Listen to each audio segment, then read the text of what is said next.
Hello my dear students, welcome back to the class.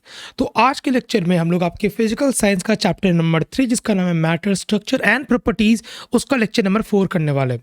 तो last lecture में हमने पढ़ा था बैरोमीटर का प्रिंसिपल, राइट। बैरोमीटर से हम लोग मेजर करते हैं एटमॉस्फेरिक प्रेशर, और आज की क्लास में हम लोग इस टॉपिक को आगे बढ़ाने वाले हैं और एक नए इंस्ट्रूमेंट के बारे में, एक नए डिवाइस के बारे में पढ़ने वाले हैं जिसका नाम है सिफॉन। लेकिन अगर आपको सिफॉन को अच्छे से समझना है तो उसके लिए एक छोटा सा कॉन्सेप्ट है जो कि मैं अगेन यहाँ पे रिपीट करने वाला हूँ। तो कॉन्सेप्ट क्या है, जैसे कि मान के चलो अगर मैं यहाँ पे बोलता हूँ कि at the pace of the tube यहाँ पे प्रेशर कितना होगा, तो अगर मान के चलो कि इस पॉइंट पे अगर मैं प्रेशर पूछता हूँ तब आप बोलोगे कि यस सर, इस पॉइंट का जो प्रेशर है ना उस लिक्विड के लेवल के वजह से है, राइट। अगर मैं इससे नीचे की तरफ आ रहा हूं, मतलब कि अगर मान के चलो कि मैं इस लेवल पे हूं, तो इस पूरे लिक्विड के हाइट की वजह से प्रेशर आने वाला है इस पॉइंट पे। लेकिन वहीं अगर मैं ऊपर की तरफ चढ़ता हूं तो प्रेशर हमारा क्या होगा, pressure decreases, right. Pressure decreases क्योंकि लिक्विड का जो लेवल है ना ऊपर की तरफ क्या हो रहा है, डिक्रीज हो रहा है, राइट। ये डिक्रीज हो रहा है। तो अगर मैं लिक्विड के लेवल के ऊपर की तरफ बढ़ता हूं, मतलब मैं बोल सकता हूं कि प्रेशर हमारा डिक्रीज हो रहा है, राइट। तो इस छोटे से कॉन्सेप्ट को दिमाग में रखकर आज का लेक्चर हम लोग स्टार्ट करते हैं। सो ध्यान से सुनना। तो ये रहा आपका सिफॉन का पिक्चर। तो देखो, इसके प्रिंसिपल को समझने के लिए अभी जो मैंने बोला आपको कि लिक्विड के लेवल के अगर मैं ऊपर की तरफ मूव करूंगा प्रेशर हमारा डिक्रीज होगा, ठीक है। इस बात को दिमाग में रखना। अब ध्यान से सुनना। मान के चलो कि ये जो आप लोग लेवल देख पा रहे हो, ये जो वाटर का जो ओपन सरफेस है, यहाँ पे एक प्रेशर आने वाला है। इस प्रेशर का नाम क्या है, इस प्रेशर का नाम है sir atmospheric pressure, PATM, right. यहाँ पे आपका जो लिक्विड का ओपन सरफेस है, यहाँ पे प्रेशर आने वाला है एटमॉस्फेरिक प्रेशर, PATM, ठीक है। अब ध्यान से सुनना। मान के चलो कि इस पॉइंट का नाम दे दिया मैंने, पहले इस पॉइंट का नाम दे दो। ये जो पॉइंट है इस पॉइंट का नाम हो गया A, इस पॉइंट का नाम हो गया B, इस पॉइंट का नाम हो गया C, और यहाँ पे एक पॉइंट देख पा रहे हो, इस पॉइंट का नाम हो गया D। क्लियर है, बताओ, ठीक है। चलो अब ध्यान से देखना। अगर मैं इस लिक्विड वाले ट्यूब के ऊपर के तरफ बढ़ रहा हूं प्रेशर हमारा डिक्रीज होगा। तो अगर मैं इस एटमॉस्फेरिक प्रेशर को P मान लेता हूं और ये लिक्विड का ये हाइट अगर मैं अभी H1 मान लेता हूं तो B पॉइंट का प्रेशर क्या होगा, so pressure at B, so that is going to be atmospheric pressure at P at the point A minus H1 into rho into G, ठीक है। जैसे कि मैंने बताया कि A पॉइंट पे जो प्रेशर होगा वो एटमॉस्फेरिक प्रेशर है प्लस इस लिक्विड के लेवल के प्रेशर के वजह से यहाँ पे प्रेशर आने वाला है। लेकिन वहीं अगर मैं ऊपर की तरफ मूव कर रहा हूँ, B पॉइंट पे चला गया, तो उस पॉइंट का जो प्रेशर होगा वो प्रेशर आपके A पॉइंट के प्रेशर से कम होने वाला है। कितना कम होने वाला है, लिक्विड के हाइट की वजह से जो प्रेशर आ रहा था ना उसको आप सब्ट्रैक्ट कर दो। बताओ क्लियर है क्या, ठीक है। चलो आगे बढ़ते हैं। अब मान के चलते हैं कि लिक्विड हमारा इस लेवल तक है, ये हमारा लिक्विड का लेवल है, और इस पॉइंट का हाइट हम लोग मान लेते हैं H2, मतलब कि यहां से लिक्विड के सरफेस का जो हाइट है दैट इज H2। अब बताओ C पॉइंट का प्रेशर कितना होगा, so pressure at point C। तो देखो ध्यान से, यहां पे क्या है, atmospheric pressure P minus H2 into rho into G, ठीक है। H2 into rho into G। अब छोटा सा एक पॉइंट में डिस्कस करता हूं, देखना ध्यान से। मान के चलो आप 10 से माइनस कर रहे हो 5, कितना आएगा, 5 आएगा। लेकिन वहीं अगर आप 10 से माइनस कर रहे हो 7, तब इसका वैल्यू कितना आएगा, 3 आएगा। मतलब अगर ये क्वांटिटी जिसको आप लोग सब्ट्रैक्ट कर रहे हो ज़्यादा है, मतलब कि ओवरऑल रिजल्ट जो है वो कम आएगा।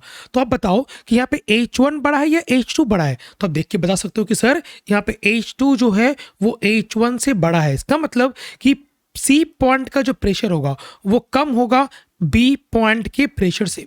अगर ये H2 बड़ा है, मतलब कि P माइनस H2 का वैल्यू जो होने वाला है, ये वाला वैल्यू इससे कम होने वाला है, राइट। क्योंकि ज़्यादा वैल्यू को आप सब्ट्रैक्ट कर दे रहे हो तो ओवरऑल जो रिजल्ट होगा वो ऊपर वाले से कम आएगा।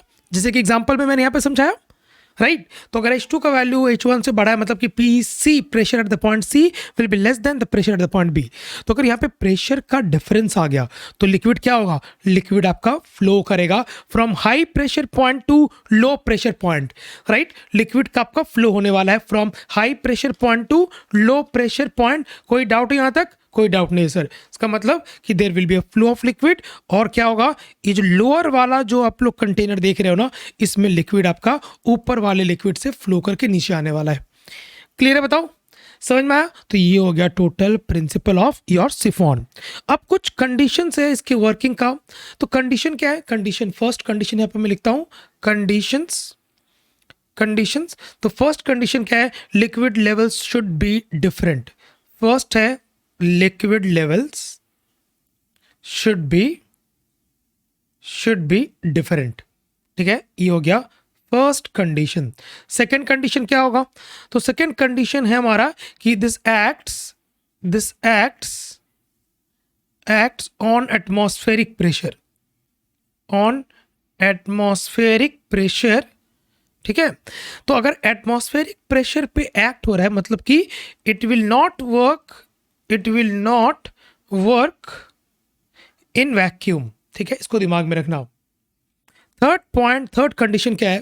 थर्ड कंडीशन हमारे पास कि रेट ऑफ फ्लो ऑफ जो लिक्विड है ना, वो आपके प्रेशर के चेंज होने की वजह से, एटमॉस्फेरिक प्रेशर के चेंज होने की वजह से चेंज नहीं होगा। राइट, जो rate of flow of liquid है, यहाँ पे मैं लिख देता हूँ, rate of flow of liquid will not change if atmospheric pressure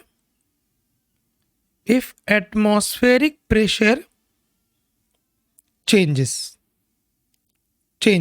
right, तो इस तीनों पॉइंट को आपको याद रखना है कि अगर एटमॉस्फेरिक प्रेशर चेंज हो रहा है तो rate of flow of liquid जो होगा वो हमारा चेंज नहीं होगा, क्योंकि rate of flow of liquid को कंट्रोल कौन कर रहा है? कंट्रोल कर रहा है, देखो यहाँ पे दोनों का प्रेशर का डिफरेंस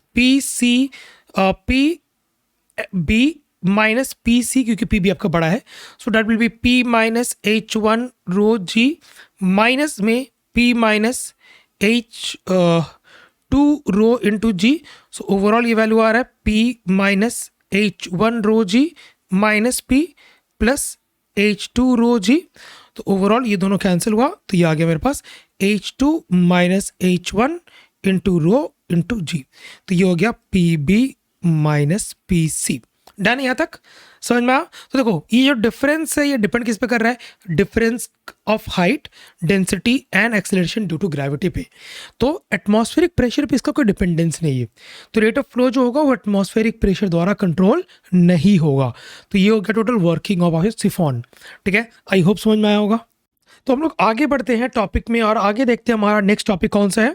सो हमारा नेक्स्ट टॉपिक है आर्किमिडीज प्रिंसिपल। तो आर्किमिडीज प्रिंसिपल को समझने से पहले एक छोटा सा एक्सपेरिमेंट पहले हम लोग देखते हैं। ठीक है, तो ये एक्सपेरिमेंट क्या है देखना ध्यान से। ये हमारा स्प्रिंग बैलेंस है। स्प्रिंग बैलेंस क्या मेजर करता है? स्प्रिंग बैलेंस मेजर करता है वेट ऑफ द बॉडी। हमने फर्स्ट चैप्टर में पढ़ा है कि ये स्प्रिंग बैलेंस मेजर करेगा weight of the body. So this is a spring balance और ये मेजर करेगा to measure the weight of body. ठीक है, अब सुना ध्यान से। मान के चलो एक एग्जांपल अगर मैं यहाँ पे दूं आपको कि कोई एक बॉडी है। ठीक है, कोई एक बॉडी है, इसको आप नीचे की तरफ खींच रहे हो एक फोर्स से, दैट फोर्स इज 20 न्यूटन। ठीक है, सुनना ध्यान से। तो कोई एक बॉडी है, नीचे की तरफ आप खींच रहे हो किसी एक फोर्स से, दैट फोर्स इज 20 न्यूटन। अब एक काम करो, अगर मैं आपसे पूछूं कि इस बॉडी के ऊपर नेट फोर्स कितना एक्ट हो रहा है, तब आप बोलोगे सर इस बॉडी के ऊपर नेट फोर्स जो एक्ट हो रहा है दैट इज 20 न्यूटन। ठीक है, कितना एक्ट हो रहा है? 20 newton. So F net force is equal to 20 newton. Same body, ठीक है सुनना, सेम बॉडी, मैं नीचे अगेन फोर्स लगा रहा हूं 20 न्यूटन, लेकिन अब क्या हुआ ना, एक दूसरा इंसान, एक दूसरा पार्टिकल, एक दूसरा ऑब्जेक्ट इस बॉडी पे एक फोर्स लगा रहा है ऊपर की तरफ, दैट इज 5 न्यूटन। अब बताओ नेट फोर्स चेंज होगा क्या? आप नीचे की तरफ खींच रहे हो, कोई इंसान उसको ऊपर की तरफ खींच रहा है, ऊपर की तरफ फोर्स लगा रहा है, तो नेट फोर्स कितना होगा? नेट फोर्स हो जाएगा नीचे की तरफ 20 - 5 दैट इज 15 न्यूटन। ठीक है, किधर आएगा? ये नीचे की तरफ आ रहा है, ये फोर्स भी नीचे की तरफ है, मतलब जिसका वैल्यू ज्यादा है नेट फोर्स उसके तरफ होने वाला है, और नेट फोर्स कितना होगा? 20 - 5, राइट, दैट इज 15 न्यूटन। तो बताओ नेट फोर्स का वैल्यू डिक्रीज हुआ ना? हाँ डिक्रीज हुआ। क्यों डिक्रीज हुआ? क्योंकि सर ऑब्जेक्ट के ऊपर ना ऊपर की तरफ कोई एक फोर्स लगा रहा है, तो नेट फोर्स जो है ना डिक्रीज हो गया। वेरी गुड, समझ में आया? चलो हाँ समझ में आ गया। अब सोचो कि एक बॉडी है, बॉडी का स्प्रिंग बैलेंस क्या मेजर कर रहा है? सर वेट मेजर कर रहा है। वेट क्या होता है? अर्थ किसी फोर्स से अपने सेंटर की तरफ उसको खींच रहा है, उस फोर्स को हम लोग बोल रहे हैं वेट ऑफ द बॉडी। ठीक है, यस सर, वेरी गुड। अब सुना ध्यान से, स्प्रिंग बैलेंस मेजर कर रहा है वेट। अभी मैंने क्या किया, स्टोन लिया, स्टोन को यहाँ पे स्प्रिंग बैलेंस के हुक से लटका दिया। अभी स्प्रिंग बैलेंस ये वाला रीडिंग दे रहा है आपको। ठीक है, सुनना, ये रीडिंग है, मान लेते हैं this reading is in newton, अगर मैं बोलूं दैट इज 20 न्यूटन, मतलब कि अभी बॉडी का वेट कितना है in terms of force? 20 Newton. Clear? चलो वेरी गुड। नेक्स्ट, अब हमने क्या किया कि इस बॉडी को ना लिक्विड के अंदर डुबो दिया। क्या किया? लिक्विड के अंदर डुबो दिया। डुबोने के बाद ये देखा गया कि एक्चुअली में ये जो वेट है ना ये डिक्रीज हो गया। जो बॉडी का, स्टोन का जो प्रीवियस वेट था, ये वेट अब डिक्रीज हो गया। सर ये डिक्रीज क्यों हुआ, कैसे हुआ, क्या रीजन है? तो अगर हम लोग इसको एक्सप्लेन करेंगे तो एक्सप्लेन करते हुए हम लोग समझ जाएंगे कि हमारा आर्किमिडीज प्रिंसिपल क्या है। तो सुनना, पहले था हमारा ये रीडिंग, अब स्प्रिंग बैलेंस ये रीडिंग दे रहा है, तो मान के चलते हैं कि पहले का रीडिंग था 20 न्यूटन, अभी रीडिंग दे रहा है 15 न्यूटन। मतलब कि इस बॉडी के ऊपर एक फोर्स लगाया गया है ऊपर की तरफ, दैट इज 5 न्यूटन। नीचे की तरफ फोर्स लग रहा था 20 Newton, that was the weight of the body. मतलब किसी ने इस बॉडी के ऊपर एक फोर्स लगाया है, दैट इज 5 न्यूटन। अब क्या किया गया है, सुनना, अब क्या किया गया, छोटा सा और चीज इसमें इंक्लूड किया गया।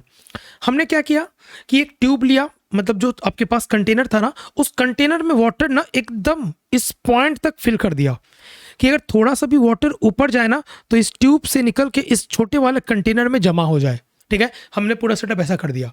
अब क्या किया, सेम कंडीशन, वेट को मेजर किया, 20 न्यूटन आ रहा है सर। ठीक है, अब मैंने सॉलिड ऑब्जेक्ट को लिक्विड में डुबो दिया। डुबोने के बाद क्या होगा, ये जो वाटर का लेवल है ये ऊपर की तरफ चढ़ेगा और इस ट्यूब से बाहर की तरफ आएगा, छोटे वाला कंटेनर में जमा होगा। तो देखा गया कि ये छोटे वाला कंटेनर में कुछ वाटर जमा हुआ है। अब इसका वेट जो अभी आपको दिखाया जा रहा है दैट इज 15 न्यूटन।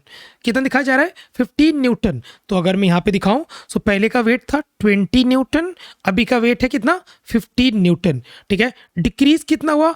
5 न्यूटन का डिक्रीज हुआ है, 5 न्यूटन का डिक्रीज हुआ है। ठीक है, और इसमें कुछ वाटर यहाँ पे जमा हो गया है। जो वाटर कहाँ से आया? इस वाले कंटेनर से फ्लो होके इस वाले कंटेनर में आया, क्योंकि जब आप सॉलिड बॉडी को लिक्विड के अंदर सबमर्ज कराओगे, डुबाओगे, तो लिक्विड का लेवल ऊपर जाएगा। तो लिक्विड के लेवल जितना कितना ऊपर जाएगा? जितना कि इस सॉलिड का वॉल्यूम होगा। मतलब कि ये सॉलिड लिक्विड के अंदर तो कुछ स्पेस ले रहा है ना, कुछ जगह ले रहा है ना, तो उस जगह से लिक्विड आपका खाली हुआ, और जो लिक्विड खाली हुआ वो कहाँ पे जमा हो गया? छोटे वाले कंटेनर में जमा हो गया। अब क्या किया गया कि इस छोटे वाले जो कंटेनर में जो लिक्विड जमा हुआ ना, इसका वेट मेजर किया गया। ठीक है, अब इसका वेट देखा गया, वो 5 न्यूटन आ रहा है। ओके, मतलब ये है कि जो लिक्विड हमारा कंटेनर से बाहर आया है उसका वेट है 5 Newton.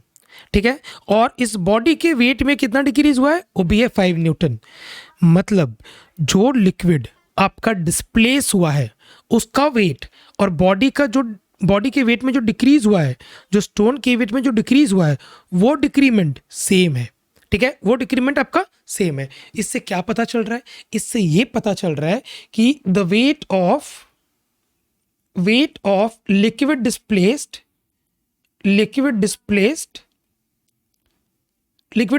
equal to, that will be equal to the upward force put on the stone और ऑब्जेक्ट। ठीक है, तो इस ऑब्जेक्ट के ऊपर जो ऊपर की तरफ फोर्स लगाया गया है 5 न्यूटन का, जिसकी वजह से इसका वेट हो गया 15 न्यूटन, ठीक है। तो वो ऊपर वाला फोर्स ही आपका इस बॉडी का वेट के बराबर आ रहा है, राइट। कोई भी दिक्कत है समझने में? नहीं सर, एकदम समझ में आ रहा है कि बॉडी के वेट का जो डिक्रीमेंट हुआ है, जो डिक्रीज हुआ है, उस डिक्रीज का जो रीजन है वो रीजन है कि ये लिक्विड ना ऊपर की तरफ एक फोर्स लगा रहा है। वो फोर्स कितना है सर? वो फोर्स ना 5 न्यूटन का है। सर एक काम और किया गया, जो लिक्विड डिस्प्लेस हुआ ना उसका वेट मेजर किया गया, वो भी 5 न्यूटन आ रहा है। मतलब कि ऊपर में लगाया गया force weight of the displaced liquid के बराबर आ रहा है। और इस ऊपर में लगाए गए फोर्स को हम लोग क्या बोलते हैं? हम लोग बोलते हैं अप थ्रस्ट। क्या बोलते हैं? Up thrust. और इसी का नाम है बॉयंट फोर्स। क्या नाम है? बॉयंट फोर्स, ठीक है। तो बॉयंट फोर्स क्या है? बॉयंट फोर्स है किसी भी ऑब्जेक्ट के ऊपर, अगर हम लोग ऑब्जेक्ट को किसी भी लिक्विड में सबमर्ज कराते हैं तो ऑब्जेक्ट के ऊपर के डायरेक्शन में लगने वाला फोर्स को लिक्विड की वजह से हम लोग बोलते हैं अप थ्रस्ट, और इसी का नाम है बॉयंट फोर्स, राइट। इसी का नाम है बॉयंट फोर्स। तो आई होप यहाँ तक आपको बॉयंट फोर्स समझ में आया। और ये बॉयंट फोर्स किसके बराबर होने वाला है? ये बॉयंट फोर्स जो लिक्विड आपका डिस्प्लेस हुआ है उसके वेट के बराबर होने वाला है। तो अगर ये लेक्चर आपका डाइजेस्ट हो गया है तो प्लीज़ कमेंट बॉक्स पे कमेंट करके बताना, अदरवाइज नेक्स्ट लेक्चर में हम लोग फिर से इसको डिस्कस करेंगे, ठीक है। So please students, I will request all of you to understand this topic very clearly, क्योंकि ये बहुत ही इंपॉर्टेंट टॉपिक है, ठीक है। तो छोटा सा कॉन्सेप्ट था, अगर हम लोग कोई लिक्विड ले रहे हैं, लिक्विड के अंदर कोई ऑब्जेक्ट को अगर हम लोग सबमर्ज करा रहे हैं, डुबा रहे हैं, तो वहाँ से लिक्विड कुछ डिस्प्लेस हुआ है, तो वो जो लिक्विड डिस्प्लेस हुआ है उसका जो वेट है ना, उस बॉडी के वेट में जो डिक्रीमेंट हुआ है उसके बराबर है, ठीक है। तो डिक्रीमेंट का रीजन था ऊपर का फोर्स, अपवर्ड फोर्स, और वो जो फोर्स है ना वो डिस्प्लेस लिक्विड के वेट के बराबर आने वाला है। तो यहाँ तक आप लोग समझो। नेक्स्ट लेक्चर में हम लोग अगेन इस टॉपिक से आगे कंटिन्यू करने वाले हैं। So thank you so much students, will see you in the next video with the further discussion of on Archimedes principal. Thank you so much.